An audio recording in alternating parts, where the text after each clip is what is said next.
Hi guys, welcome to Beneath the Impact podcast. Here we are doing episode 2. Yes, this is episode 2 and I'm featuring the one and only person who is the best solutions mapper around here. You should respect her name. So because I'm respecting the name, I can't even mention the name. I'll just let her introduce herself. Over to you, the respectable person. Thank you, Dennis, and I'm happy to be back here. So my name is Argie, and I am a solutions mapping expert, so dealing with human-centered design, systems thinking, and also, futures thinking for social impact, right? So we are here to just ensure that we create solutions that are not only impactful, but also sustainable. Yeah. If you hear the term solution that sticks, what comes to mind? Good question. Yeah, solutions that stick.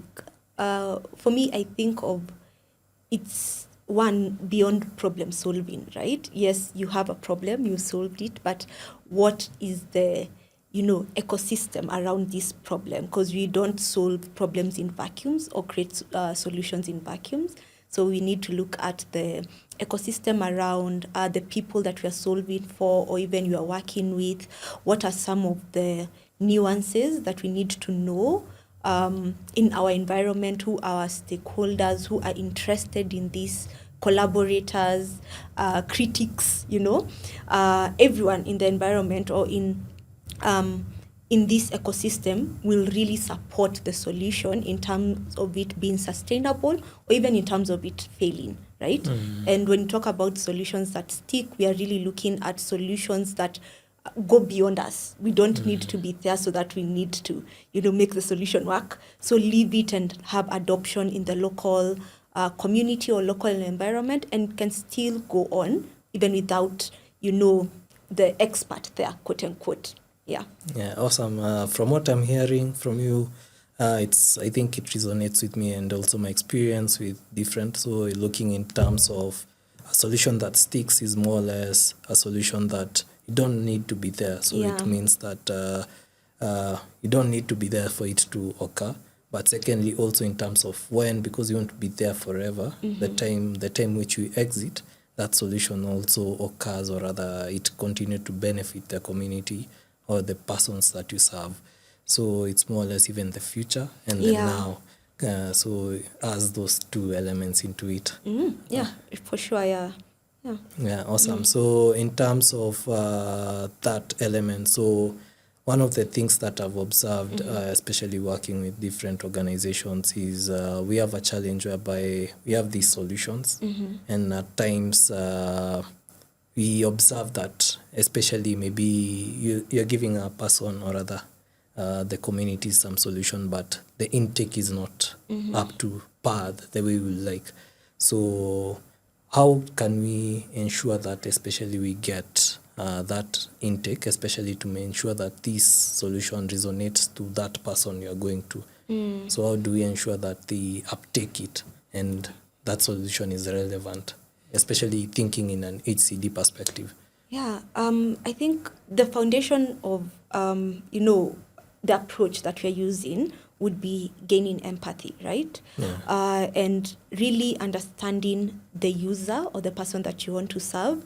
And when you talk about really understanding them, when the literal definition of empathy is putting yourself in someone else's shoes, right? So what are the tools that we can use, or how can we really get into someone else's shoes, And this is just like building up from our previous episode of what is social impact. And for me, one thing you really need to understand is it's not only about, going and being with them, because immersion is quite key, deep immersion, asking them questions, right?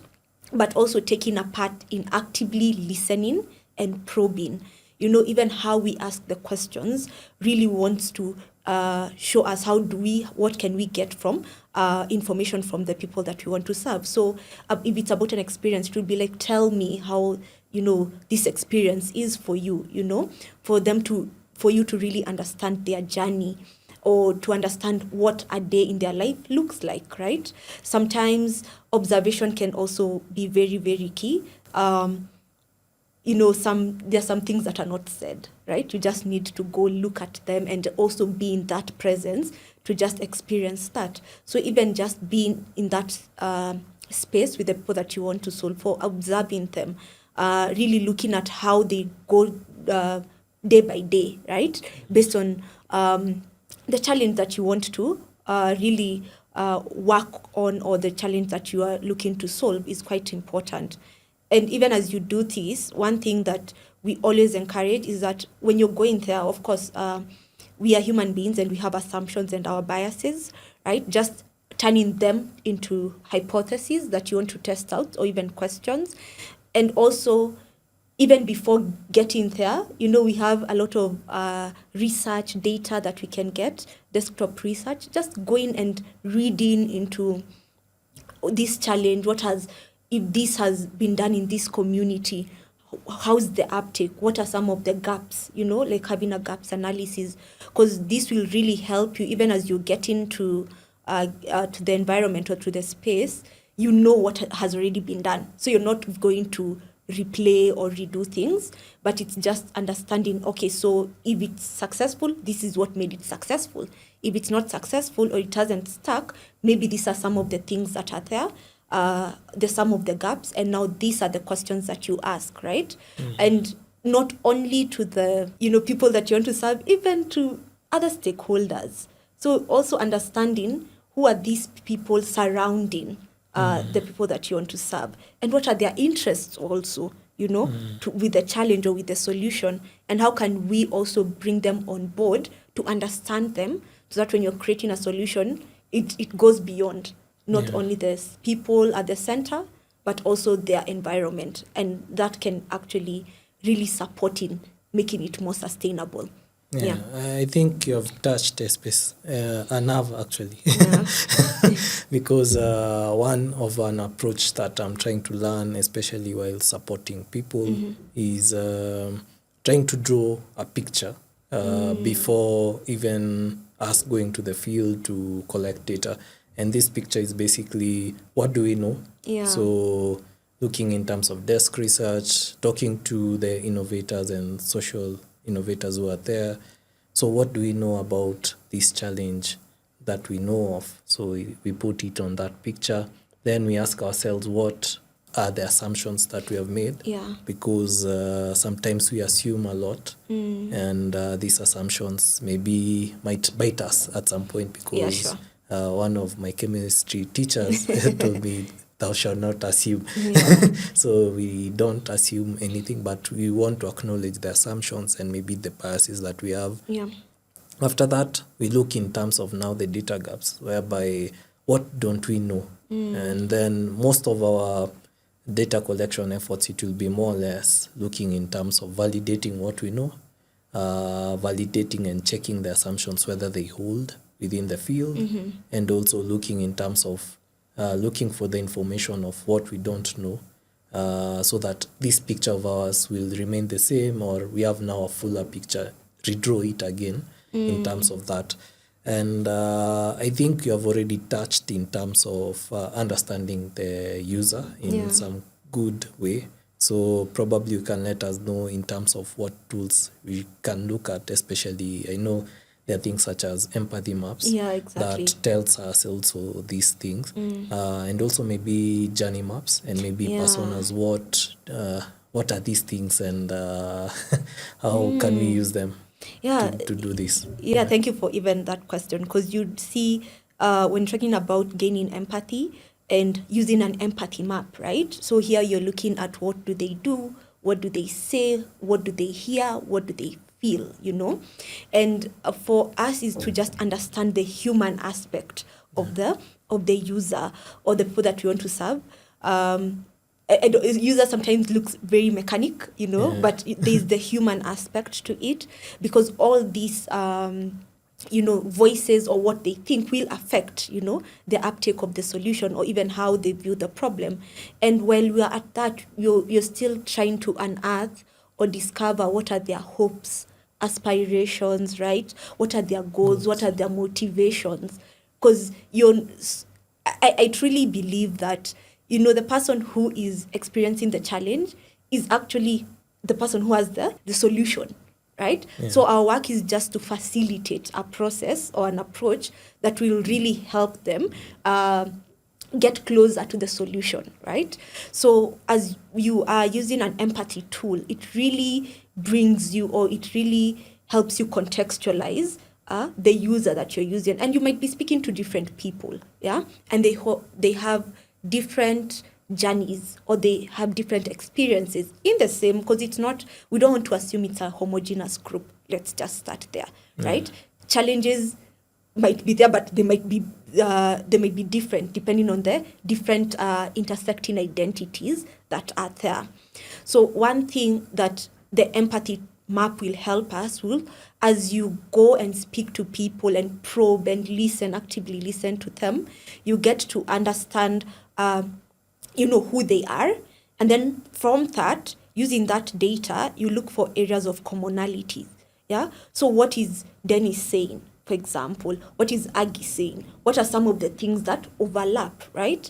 And with these areas of commonality, that's where you get to start developing your personas. And your personas is developed based on the challenge, not the solution. Yeah. Because we say we need to focus this much on the problem or the challenge, and this much on the solution. So once we really get to understand what are these areas of commonality, which personas are coming out, so a persona or archetypes are coming out, what are the different things that they are saying, we can build a journey map, right? Because again, even as we want to contextualize solutions, I can't only solve for Dennis, right? Because Dennis exists in an ecosystem. So when we get the personas or the archetypes, it will be a representation of Dennis plus others who have the same challenges. And from there, we get to develop this journey map, and the journey map will really help us look at their pain points, right?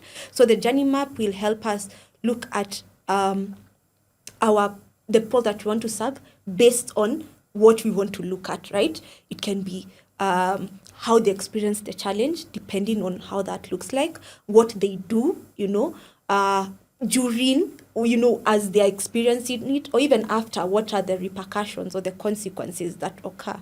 And once you get to understand the pain points, you'll get to understand the biggest deep, what can you say, where are they really affected? And from there, from an innovation point of view, that would be the place where we go first, right? Because this is where we our personas or the people that we want to serve are experiencing the most pain points.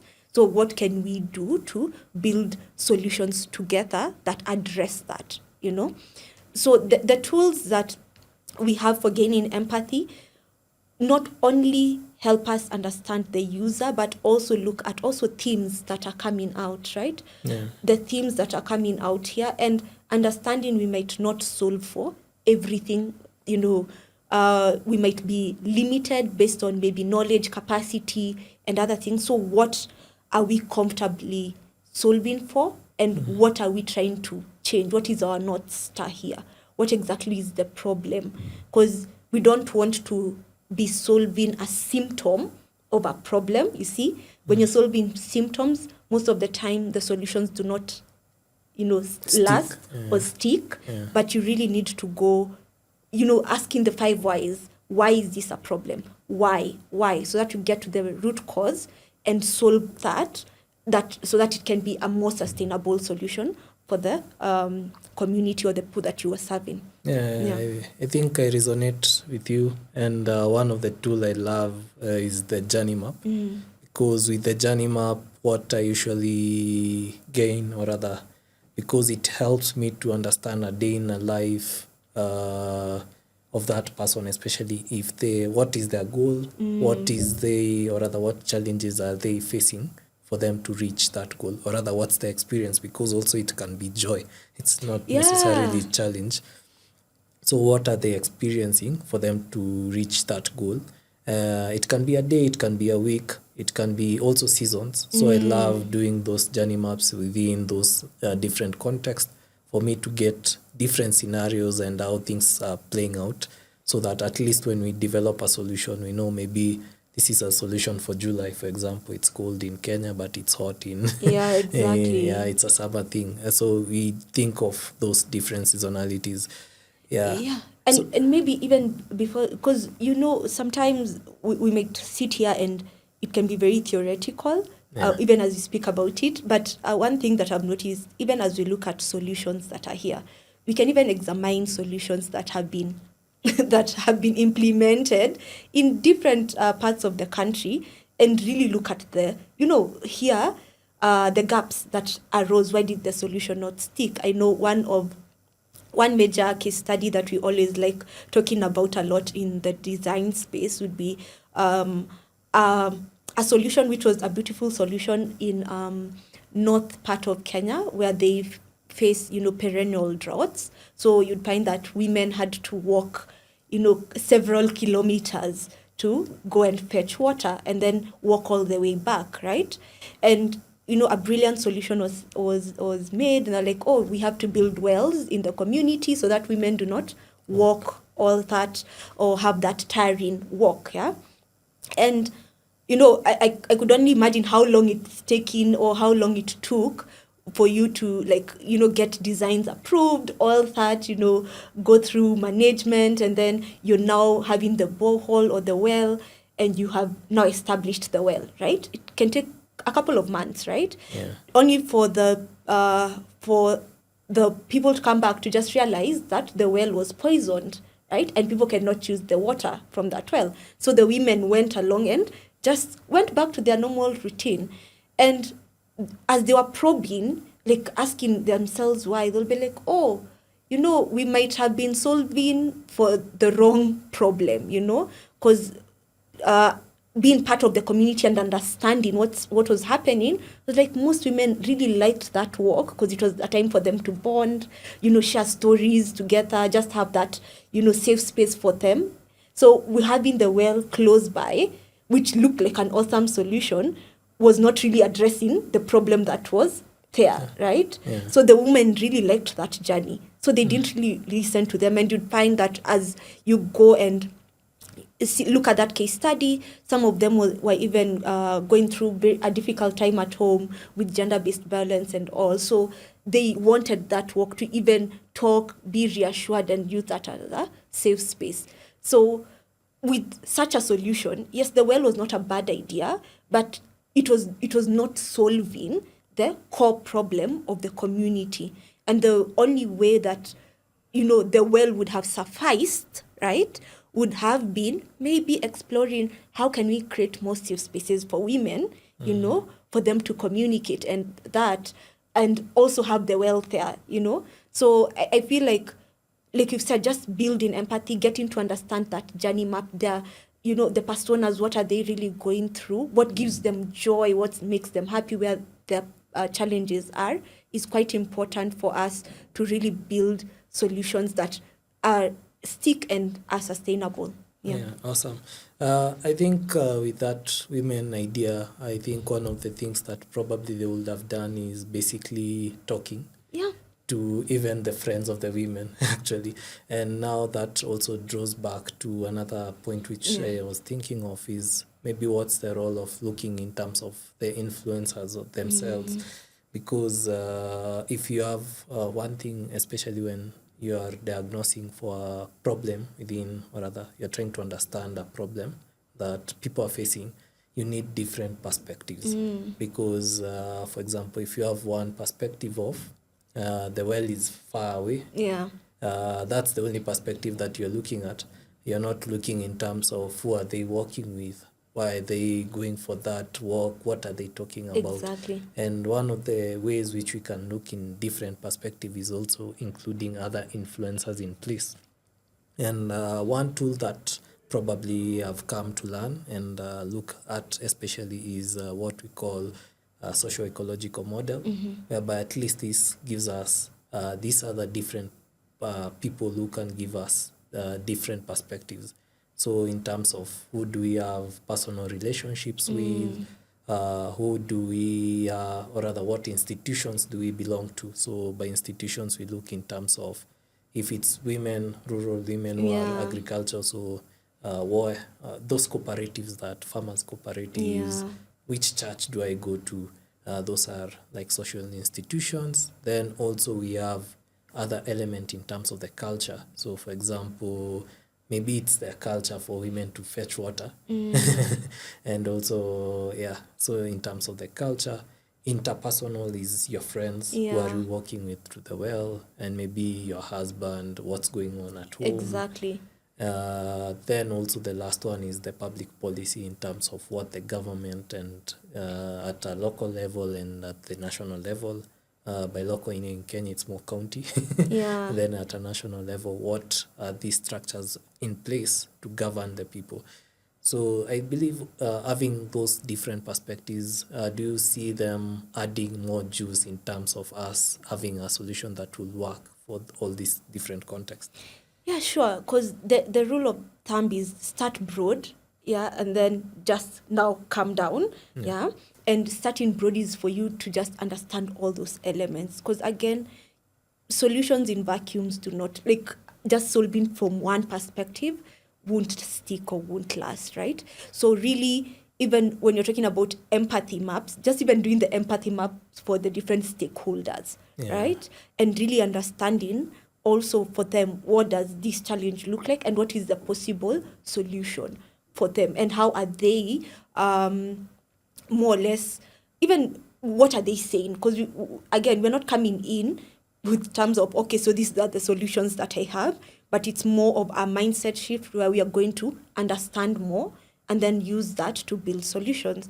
So for me, influencers are quite important, right? The people around get to understand, because we're in a very, especially in the global south, it's very community oriented. We have different social, cultural norms, and if you get a solution that does not respect that or does not include that, it will be very hard for it to be adopted, even though the solution is really, really good, right?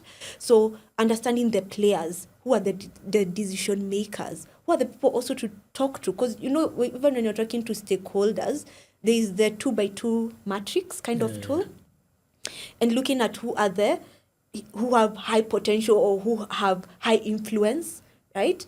And really would actually be willing to adopt the solution or work on the project or the problem rather.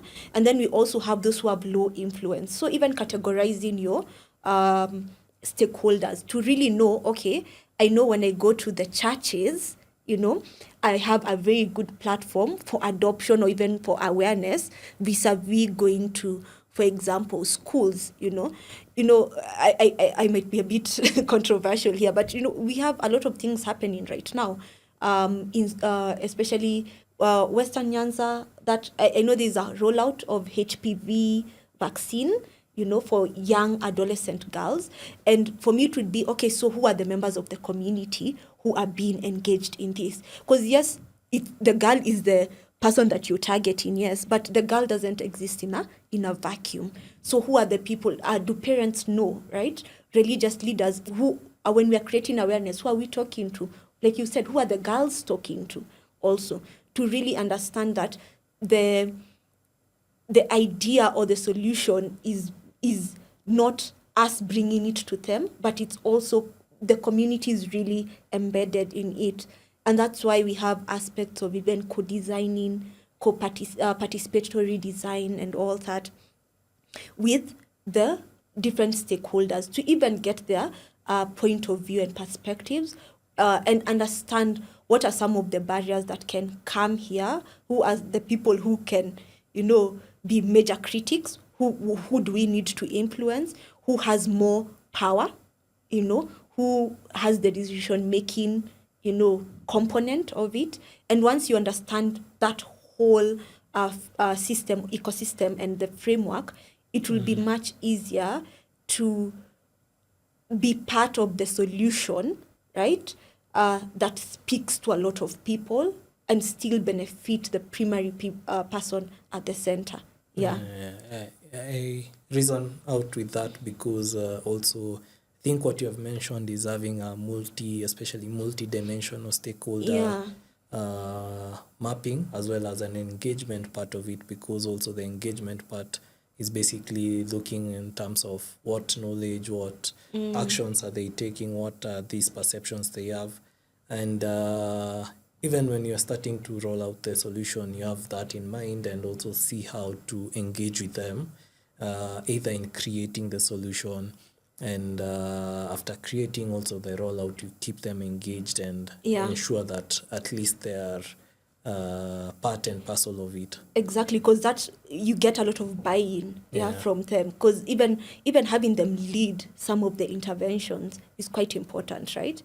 Because you do not want again, and I know what having a conversation before this, when you're saying, oh yes, you have a beautiful solution, but when you go, everything dips, and then when you come back, you're picking it up again, right? And how can we look at solutions that are led with the community? And I know even when we are talking about solutions here, I'm very sometimes I want to be very cautious, because our own biases affects, right? And sometimes we be like, oh, because this worked in Machakos, this will definitely work in Kwale, for example, but just leaving those solutions behind, you can use the solutions as, again, test them out.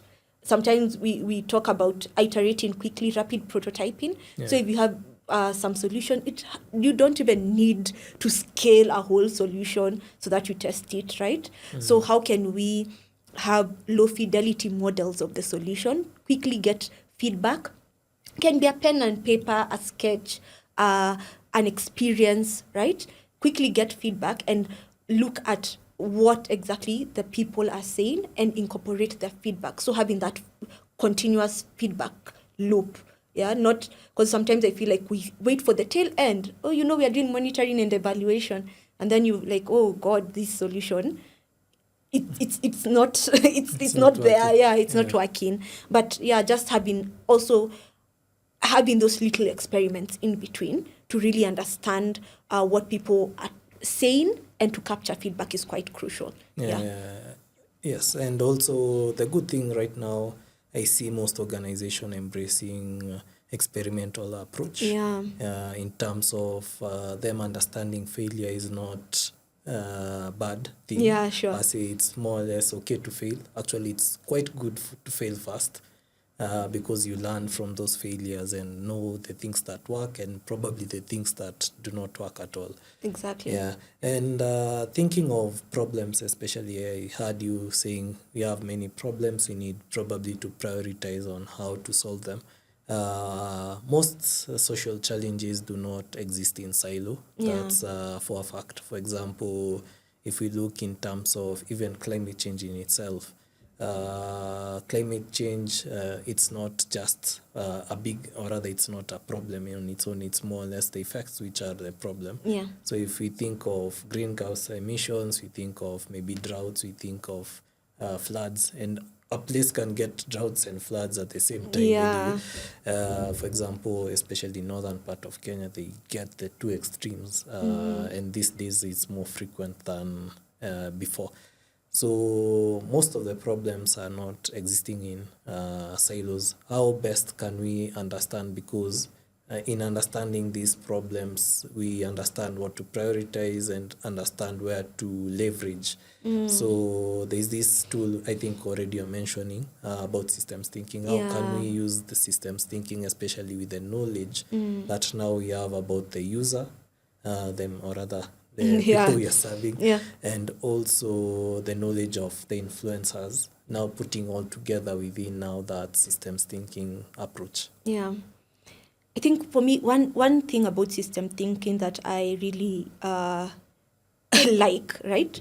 You shift from a linear kind of approach or a linear kind of thinking that, so A is being caused, problem A leads to problem B, and that's the end, right? And I know we're talking about loops and just thinking in circularity, right? So problem A causes B. B is a consequence of problem A. But what if we solve B, what will happen to A, right? So looking at it from that point of view, so it's more or less like an eagle eye kind of way of looking at the problem and looking at all the intersecting systems that are there, right? So why the loops are created, right? Yeah. What is causing these loops, right? Is it that it's more of, is it climate change? But is it something like, when we have floods and drought, we are going to have destruction of the land, Yeah. then that we can't grow food. And then if we don't grow food, then people will not be able to eat. If people will not be able to eat, there will be a low performance. And then after that, they won't maybe work. And then they are not working, if they are not giving energy in work, they won't get resources or money to live. And then you have poverty. So if you look at that whole cycle, there's poverty, there is malnutrition, there is lack of work, for example. And with that, there's so many problems, right, that are there. And understanding that system is quite crucial first for you to know who are the influencers and what are the things that can aggravate a situation, are the things that can lead to minimizing effects of a situation, right? And once you have all that, for me, you now come sit, because these things you do it collaboratively, right? You have your different stakeholders, you have your people that you're solving for, the designers in the room also, the local organizations working around these problems, and just seeing, okay, so based on using these systems, what exactly am I looking at? Yeah, which problem do I feel that we have the capacity to really solve, right? And how does that look like? Because even in that problem, there'll be another loop, right? And the beauty about that is that, because you said you don't want to be the only one working on a solution, and then when you leave, it's gone, right? Yeah. So you are incorporating people and also listening to their points of view, especially the stakeholders, right? Listening to their point of view and also brainstorming with them, brainstorming solutions together, or the way forward together that works in that particular context of it. Yeah. So it's not linear, it's very iterative and also very circular kind of thinking. Yeah. And you're looking at it from a bigger picture point of view. Yeah. And then you're like, okay, I know I'll solve this. So all this will be, when I solve this challenge, will minimize poverty, will minimize malnutrition, will do this. Yeah. I understand and even resonate with that, because I recall while studying design thinking, there was that challenge that we are told that people were doing mosquito nets. You recall the mosquito nets? There was malaria, then people decided, okay, let's do mosquito nets to solve malaria, that is. And as soon as the people were given the mosquito nets, they used the nets to fish. You see? Yeah, so because one of the biggest challenge which they had was food and cost of that. So, so in that, and features thinking is a element of systems thinking. It's only that it mostly try to brainstorm, especially the future, how it looks like, especially based on the trends that we observe and the system, the way it's operating. So that's a branch of systems thinking, especially even thinking of the future based on the trends, based on the aspirations of people, based on the different things of PESTEL. PESTEL is political, environmental, and etc. How will that come into play, especially in the future? What are these different scenarios? Using tools such as scenario planning and backcasting. So what are these scenarios that we observe, and also thinking of how do we build a solution that will be, or rather the future that we want actually.